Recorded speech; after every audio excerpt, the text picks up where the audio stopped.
नमस्कार, आप देख रहे हैं जगदूत न्यूज। जगदूत न्यूज में मैं देव जी आप सभी दर्शकों का स्वागत करता हूं। बिहार में लगातार हो रहे हत्याकांड व भ्रष्टाचार को लेकर पप्पू यादव ने हल्ला बोल कार्यक्रम किया।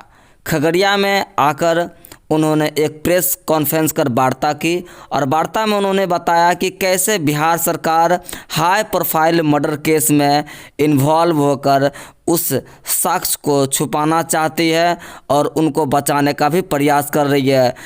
हत्या के इन हफ्तों में भी अभी तक सुराग नहीं खोज पाया गया है और हाल ही में यह आम आदमी के साथ भी सरकार भेदभाव कर रही है, क्योंकि आए दिन खगड़िया व अन्य बिहार के अन्य प्रांतों में भी सभी जगह हत्या, लूट, शराब के अन्य मामलाएं दर्ज होते हैं, फिर भी सरकार मौन धारण की हुई है। इस पर क्या कुछ कह गए पप्पू यादव जी, आइए सुनते हैं उनके विचार व उनकी वेदना।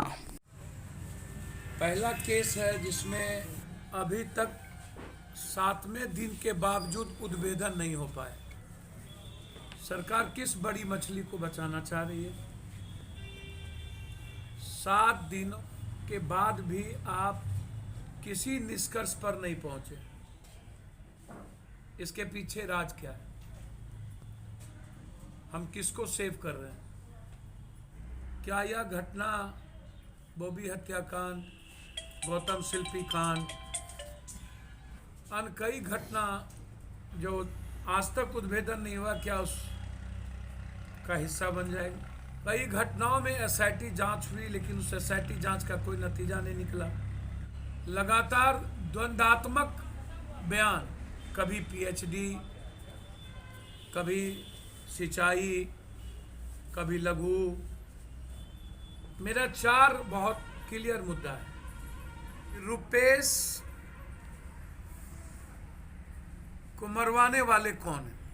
मारने वाला पेशेवर शूटर है, तो मरवाने वाला कौन है? और मरवाने के पीछे कारण क्या है?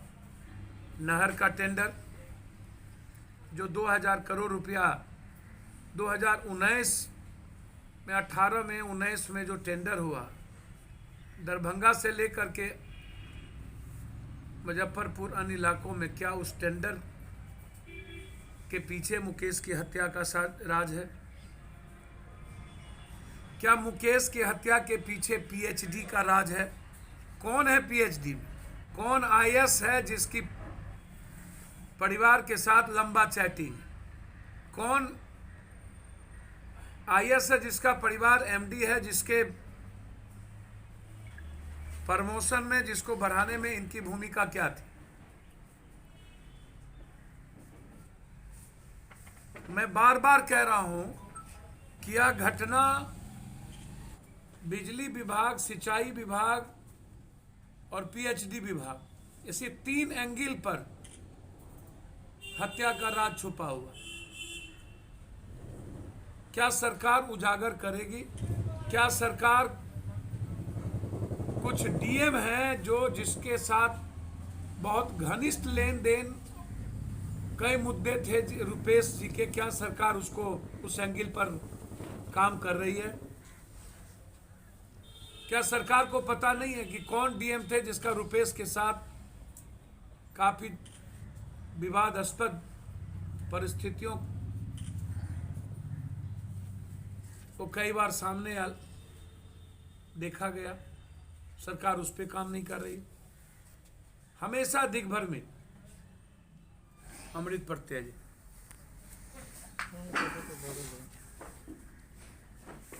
ये किस लड़की के साथ है? सोमिया नाम है इसका। ये है अमृत प्रत्यय जी, एमडी। ये रंग खेल रहे हैं यहाँ।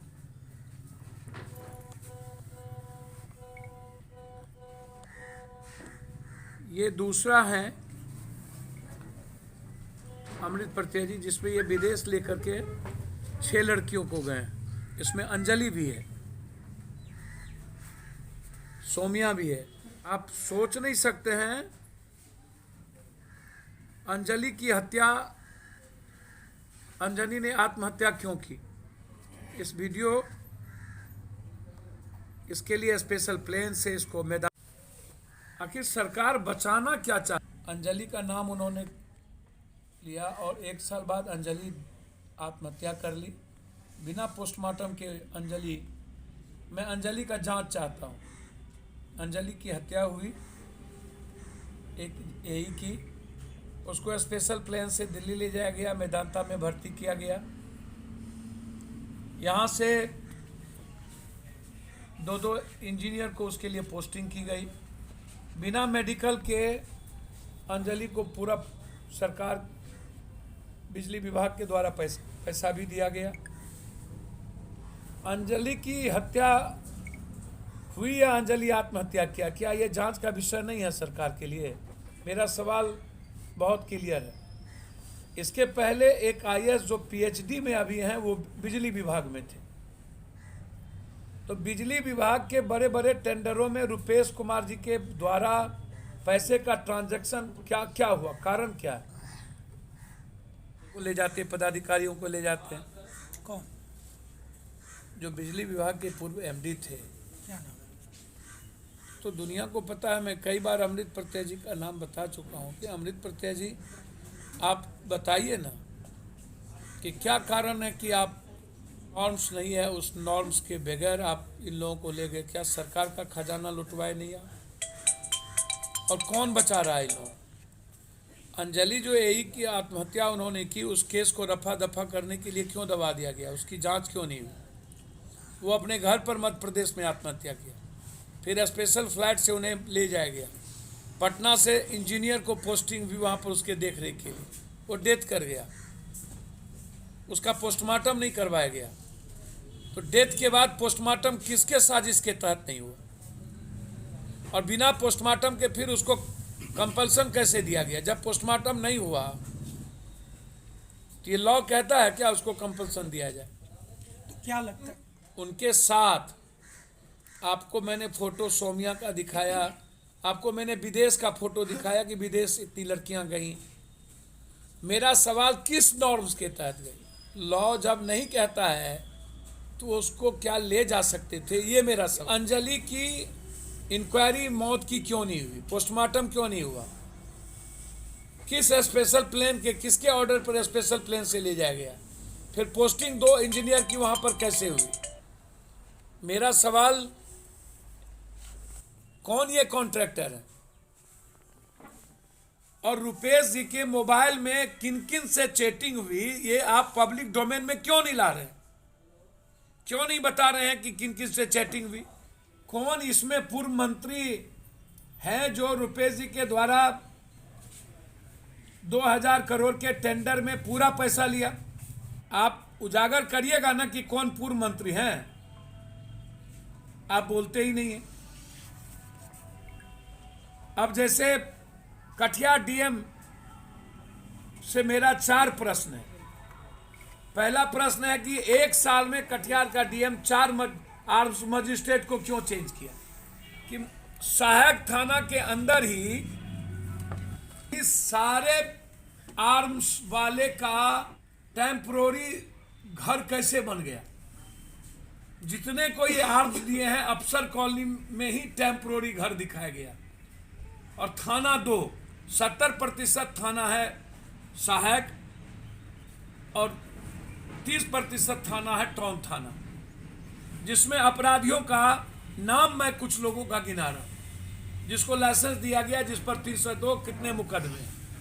अमरजीत राय, पंकज सिंह, राजू राय, धीरेन्द्र यादव, सहरसा के बबलू सिंह, मनीष सिंह, बुल्ला सिंह जी की पत्नी, मैं नाम गिना रहा। इन लोगों को पूर्णिया में के डीएम और एसपी ने क्यों सुरक्षा की जरूरत नहीं समझी कि आपने समझा?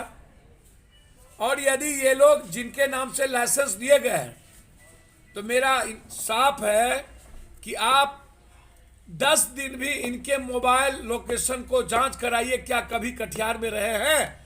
1 वर्ष कटिहार में रहे, ये थाना ने इंक्वायरी करके दिया।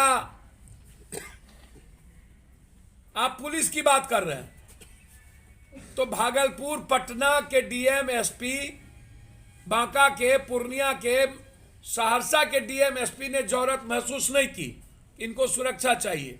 सिर्फ कटिहार के डीएम ने यह महसूस क्यों किया?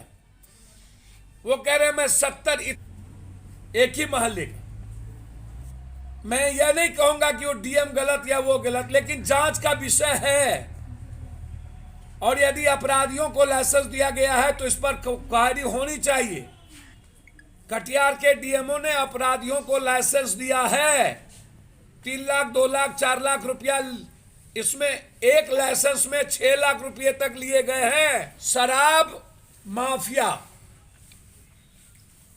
जमीन माफिया और बालू माफिया, बिहार के अपराध में सबसे बड़ी भूमिका इनकी है।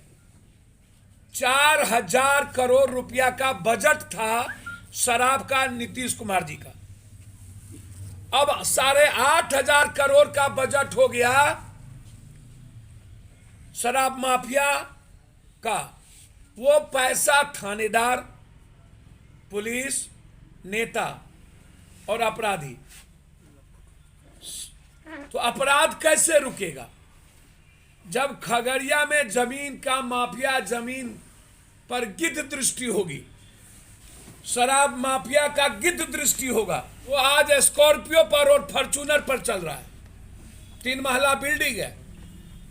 क्या नीतीश कुमार जी ईडी से जांच करेंगे या ईडी इंक्वायरी करेगी? शराब जब से बंदी हुआ तब से पंचायत से लेकर के वार्ड तक किन किन लोगों का डबल कमाई बढ़ गई, क्या इसकी जांच होगी? शराब, जमीन माफिया, बालू माफिया और नेता और अपराधी का नेक्सस बिहार में सबसे ज्यादा बढ़ चुका है, और बिना इस नेक्सस को तोड़े जिस तरीके से खगड़िया में अलौली में मर्डर हुआ, मुखिया की हत्या हुई, इकबाल नाम की चीज नहीं रह गई, डर नहीं रहा, सीधा आम लोगों के बीच में उठ के गोली मार देना। यह दर्शाता है कि अब कोई डर नहीं रहा। यह इंपॉर्टेंट है कि Rupesh Singh high profile murder case में ही 15 साल के बाद नीतीश कुमार जी को प्रेस रिलीज क्यों जारी करना पड़ा? यह सबसे बड़ा सवाल। एक दूसरा बड़ा सवाल कि सुशील मोदी आज तक किसी हत्या में नहीं जाते, रुपेश जैसे हाई प्रोफाइल हत्या में ही गए। विपक्ष 5 दिनों के बाद पटना के किसी हत्या में नहीं जाते हैं, 5 दिनों के बाद 1 किलोमीटर के बाद नींद टूटती है और छपरा जाते। जो बड़ा से बड़ा नेता, आज भी एक बड़ा नेता जा रहे हैं वहां, चिराग जी, तो क्या इन नेताओं को हाई प्रोफाइल केस ही सिर्फ दिखती है? या जो 60 मर्डर एक दिन में होते हैं, 40, और हर दिन आधा दर्जन से ज्यादा बच्चियों का बलात्कार कर जिंदा जला देना। जहां परसों हम गए, अभी मुंगेर में दलित मासूम एक 9 साल के बच्चियों के साथ बलात्कार किया गया। तो इन लोगों के लिए कॉमन मर्डर क्यों नहीं है? क्या नेताजी लोग से आग्रह है कि क्या सिर्फ हाई प्रोफाइल? तो ये हाई प्रोफाइल मर्डर केस में इन नेताजी लोगों से आग्रह है कि 7 दिनों के बाद एक भी सर्कमस्टेंशियल एविडेंस पुलिस ने, एसआईटी ने नहीं बता पाई। 48 घंटे का अल्टीमेटम दिया था। तो क्या सरकार और सब मिलकर के नेता पदाधिकारी को बचाना चाहते हैं? इसमें रुपेश के मर्डर में बड़ी मछलियों का हाथ है, चाहे वो नेता हो, चाहे वो पुलिस महकमा हो। बहुत गहरी साजिश का शिकार रुपेश हुआ है। 7 दिनों तक कोई एविडेंशियल को सामने नहीं लाया, कोई उद्भेदन नहीं किया। इसका मतलब है कि बहुत बड़ा गोलमाल है और बिल्कुल सरकार बचा रही है। 32 दांत के बीच में बेचारे फंस गए। जो उनका स्वभाव नहीं था काम करने का। और जो लोग बर्खास्त की बात करते हैं ना, घटना बड़ी है, सामने लाना चाहिए, लेकिन ऐसी चुनी हुई सरकार को तुरंत बर्खास्त किया जाए। जो विपक्ष बर्खास्त की बात करता है, मुझे लगता है कि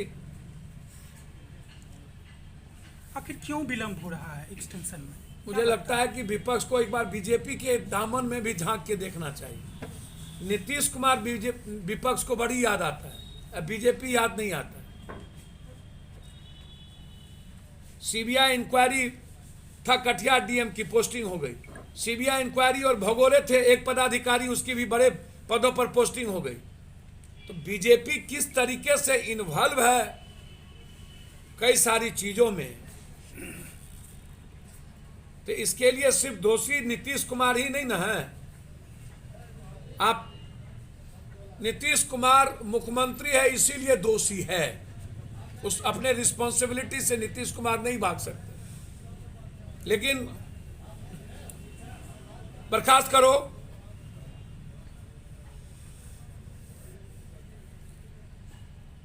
तो जब आप कैबिनेट छोड़ दीजिए ना, अभी सरकार जो चल रही है इसमें शराब माफियाओं के साम्राज्य पर किनकी भूमिका है इसको जांच करिए ना। जांच का विषय है ईडी, जांच का विषय है पीएचडी और सिंचाई, जांच का विषय है पदाधिकारी और कुछ नेता। तो यदि सरकार चाहे तो सीबीआई इंक्वायरी कराए। हम चाहते हैं कि एक सीबीआई इंक्वायरी हो जाए इस केस पे। कैबिनेट का विस्तार क्यों नहीं हो रहा है, क्या लगता है? नहीं, ये तो मुख्यमंत्री का ना गठबंधन का ना विशेष मतलब है और उनका विशेषाधिकार, उसमें हम उनके प्रवक्ता तो है नहीं। लेकिन मुझे लगता है कि नीतीश कुमार जी जो बगैर विपरीत स्वभाव के चल रहे हैं, गठबंधन में बहुत कुछ सही नहीं चल रहा। यह नीतीश कुमार जी के लिए परेशानी का सबसे बड़ा कारण है। और विपक्ष से मेरा आग्रह है कि अपराध के खिलाफ आप बोलते हैं तो शुभ बाजत अबाजत चलनियों बाजे है, तो ये तय करिए ना कि किसी भी अपराधी और माफिया को आप लोग टिकट नहीं देंगे और जो लोग जीत किया है उसको पार्टी से निकाल दीजिए, ये बेहतर होगा।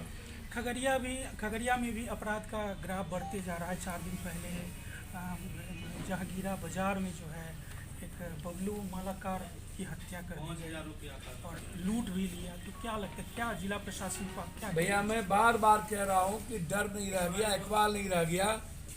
कौन कब मर जाएंगे और किस बच्ची का कहाँ बलात्कार हो जाएगा ये कहना मुश्किल है इस बिहार में। कोई सुरक्षित नहीं है, व्यवसायी डरे हुए हैं और जो आम लोग हैं वो अच्छे परिस्थितियों में नहीं, वो हालात अच्छे नहीं।